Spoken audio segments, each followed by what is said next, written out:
Well, good morning, everybody. I woke up and decided to come out and water my flowers because it's going to be another hot day today. And I was so surprised to see that the driveway was empty. There's no dumpster there. Somehow, between when I went to bed last night around midnight and when I woke up today at 5 a.m., the dumpster fairies came and took the dumpster away. So I would say that this is quite a good sign that things are progressing and that the demolition portion of this project is over, and that now we simply have to work on the guts of the project. So I know that today electricians and plumbers are going to show up again, and I need to make some more big decisions and do some shopping. I will be glad when the shopping decisions have ended because it's very stressful trying to imagine this whole kitchen in your head every day and hope that that the outcome is going to be how you envision it to be. So anyway, well, good morning. It's a beautiful sunny day in the Midwest, and I'm excited to see how this day progresses and what changes come our way. Well, this is the second full week of our renovation project. And I don't have anything too sexy to show you today because really it's just the behind the scenes stuff. We've got tons of electrical happening. We've got lots of decisions to make regarding that. Right now, we are trying to make a really big, stupid decision, but we are people who like to have our little television on in our kitchen when we eat or when we're cooking. And the decision now is where to put the TV because we really don't have a spot for it. Our island is going to be down here, and so the stove and everything will be there. We will be sitting this way on the ground. Oh, sitting here, there'll be stools, and we're going to be facing there. So we've got to figure out if there is a spot on this wall today where we can have a small TV. We had actually sort of pondered the idea of having a small TV on this wall, but I think that we have decided that if we can't have a really tiny TV somehow worked in over on that wall, then we're not going to have a TV, because I'm starting to feel like regular TV is sort of fading away, at least in our house.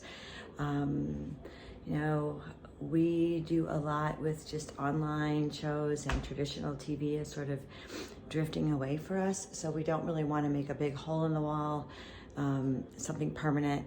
So anyway, we're going to talk to the contractor today about that, because what we're hoping is that he's going to build a wall that's going to go, like, he's moving this pipe over and he's going to build a wall here, and it's going to go all the way up, and we're hoping that then we can sort of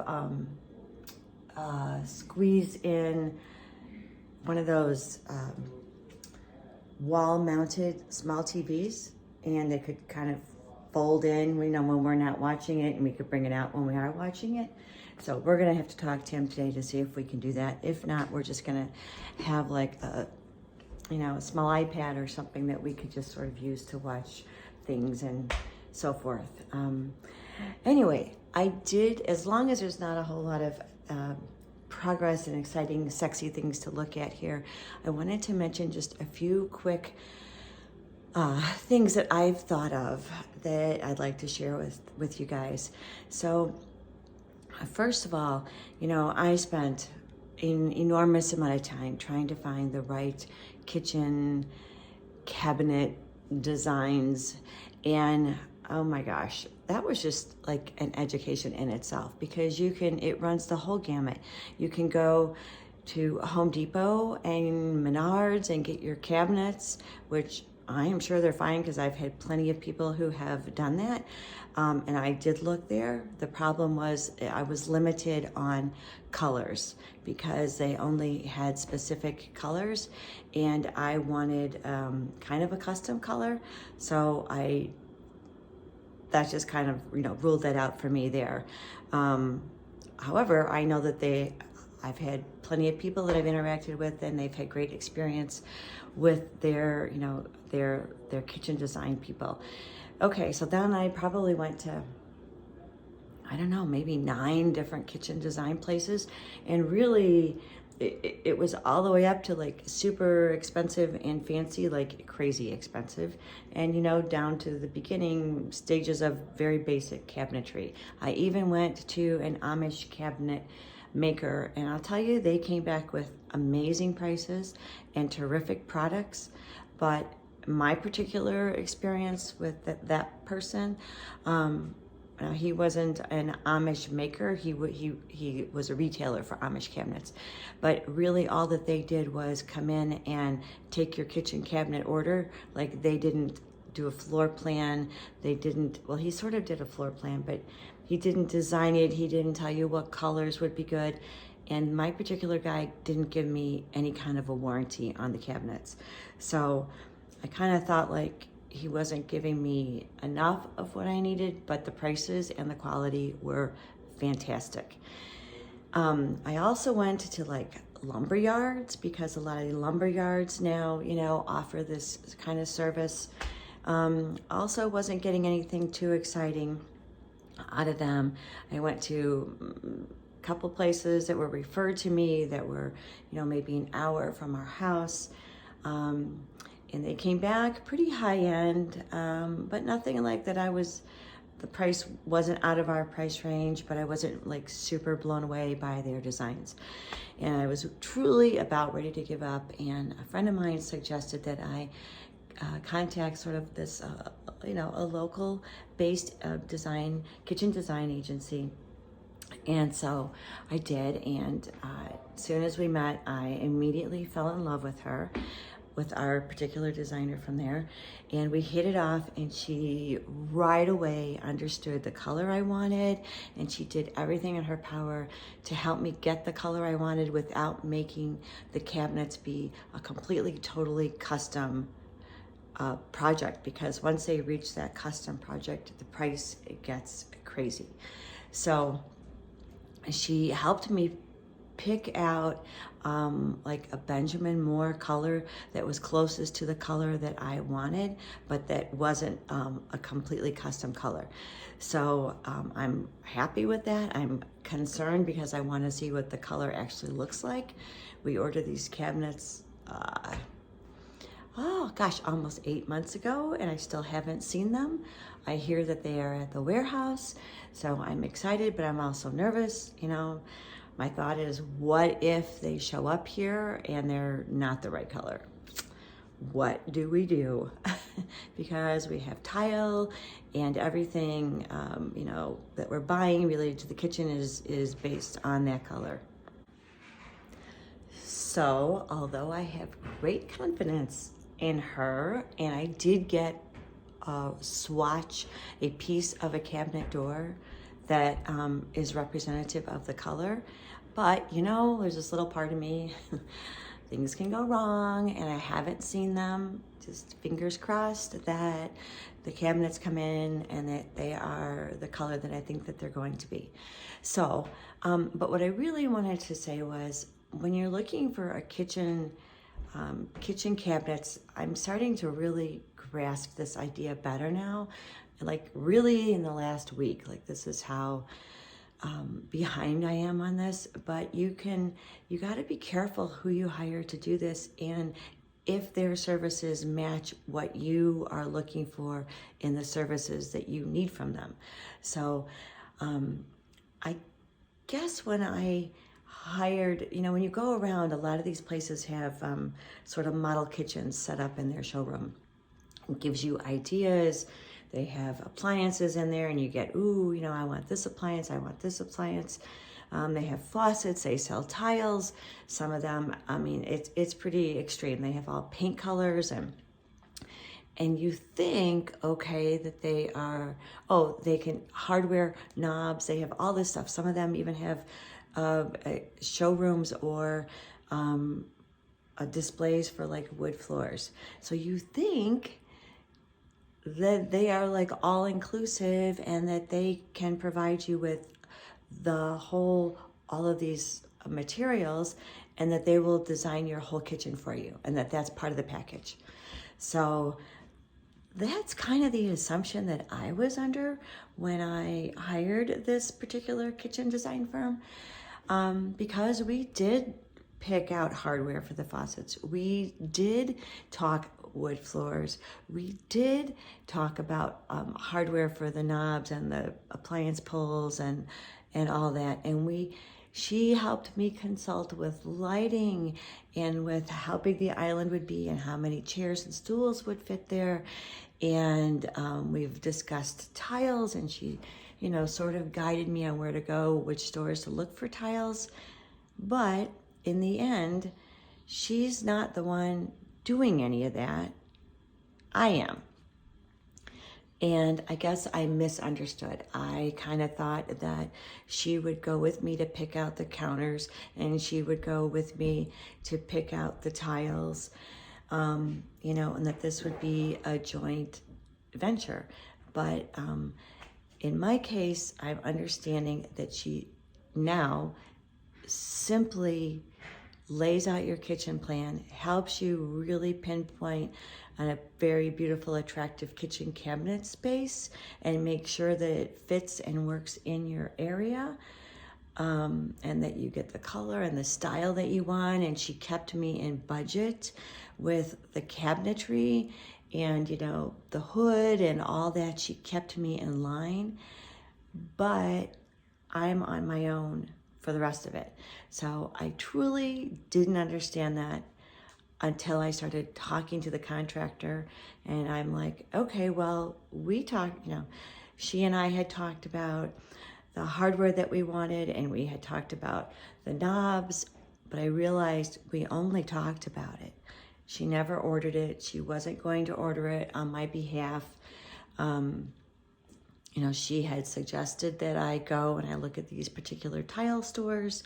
She thought, you know, she's had good experience there. She set me up with the person that she talks to there, but none of it was her guiding me down a beautiful, well-uniformed kitchen in the end.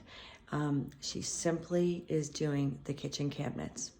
So really, she's an upgrade from if I just went to a Home Depot and bought my cabinets. Because if I went to Home Depot, all I would expect would be that they would help me lay out the cabinetry, and then they would deliver them to my driveway. So that's kind of what I'm getting, but an upgraded cabinetry line with a better color selection. And I believe that she's had, you know, 25 years of experience, and this is her whole profession, and it's more designer-ish, but she is not a kitchen designer that you might think. So when I'm out looking for countertops, and why I have all these dilemmas is because I have never done this before. And when I'm out looking for countertops, there's all these other, you know, families or couples, and they're not in such a stressful mode because they all seem to have a kitchen designer with them. So I guess I was not clear on that. I did not understand to ask that. Now, if she were a full-fledged kitchen designer, which she is fully capable of, I would have had to pay a lot more for that service. I just didn't understand it, and now I feel like I wish I could have had some clarity on that. So just something to be aware of and to think of. Ask that question, you know, more fully when you're out looking for people, and just kind of see what their services encompass and, you know, how much they charge for that. So just, keep that in mind, okay? Because the end result now is going to be fully my own choices, my taste. So yeah, I'm extremely nervous that the tile I pick out won't go with the countertop, and that the floors aren't going to be the right color, and that the lights are going to be the wrong size, because I'm guessing at all this. She sort of gave me parameters to work within for the size of the lighting and how many stools would fit around the island. But bottom line is, this is all on me. So, all I can say is fingers crossed, and I'm praying that I'm doing the right things, because I'm spending a whole lot of money doing it. I just wanted to bring up another thought to everybody's attention. I decided to come outside because there's so much banging and drilling and sawing going on in my house that I can't think. But I thought of something else that I think is important if you're going to be going down a path like this in the near future, like during this whole supply chain issue. So we ordered our appliances, I don't know, 8, 9, 10 months ago. And at the time, I thought it was really kind of weird, because she wouldn't take a deposit for anything but the stove. And the stove was it was going to be a custom stove with custom colors. So she had me pay for the whole stove, but she wouldn't take a deposit on the rest of the order. So I thought that was kind of weird, because I know appliances are like in huge demand right now. But I just thought it was okay. Our contractor is involved. We're with him on a contractor discount and a contractor builders program. So I thought, I was okay. Well, what's happening now is something that everybody should be aware of. I don't know if it's just your, regular appliances like I've always had, where you just buy them and then you can install them yourself, or if it's because we've got a little bit higher end this time around. But you should just be careful, because what's happening at this local place near us is you can buy everything, your name is on it, and when I have been asking our rep, she said, oh yeah, the microwave came in, the dishwasher came in, the stove is here. And I said, well, do I have to worry? Should you send them to me? Should I take possession of them? And then she'll say, oh no, don't worry about it, I've got it all here. So I'm like, okay, I'm not worried about it, right? I mean, why would I worry about it? I don't know. I've never had to do this before. And all of a sudden, the contractor said, when is your refrigerator coming in? He said, just contact the rep and ask her when the fridge is coming, so that we can start planning that. So I emailed her, and she wrote back. And so now we're in like a situation. The refrigerator, the company, this is a huge appliance store in the Midwest. It's a huge place. It's probably the biggest in the country. And what's happening is there's such a shortage of appliances that they aren't taking money for them, which she never told me, because as they come in, they divvy them out to whoever has had them on their wait list the longest, which really sucks. It's really not like fair at all. I mean, I thought we ordered them all specifically for us, and other people are getting the appliances that we ordered because their kitchens are getting done sooner than ours are getting done. And it sounds like the refrigerator is like the highest in demand. We are getting a Sub-Zero fridge and a Sub-Zero fridge drawers, and that seems to be one of the most lagging manufacturers right now. So just a warning, if you're buying appliances, don't expect them to really be yours, and be wary of places that won't take a deposit from you. If you're going to Home Depot or Best Buy and or wherever your local appliance store is, and you're buying your appliances there, you really should just be really careful about it. It sounds like that's okay, but when you go into these higher end places, if these are not in stock and they're in big demand and you have to order them, okay, so just beware. We are not going to have our appliances now, because we are not ready for another 4 or 5 weeks to put the appliances in, even though she's had them set aside for me, so she says. The only thing that is mine is the stove. So that could mean, I don't know, if I have to wait another 6 months for the refrigerator or for the other pieces. I have no idea. But our old refrigerator is still in our house and it's on its last breath. So we are quite concerned that we, aren't going to have a functioning kitchen, even if it's with old appliances. So, I mean, this is just, it's crazy. The supply chain and the shortages are crazy. But there's nothing I can do. They won't take any money. They said that they even have to have an inspector come out to your house and make sure that everything is in place, including the countertops, before they will deliver the appliances to you, because they see that other projects have been waiting longer and have a sooner need than I have. So, but they don't guarantee when I will get my appliances again. Crazy, crazy, crazy, but just a little FYI, if you go down this road,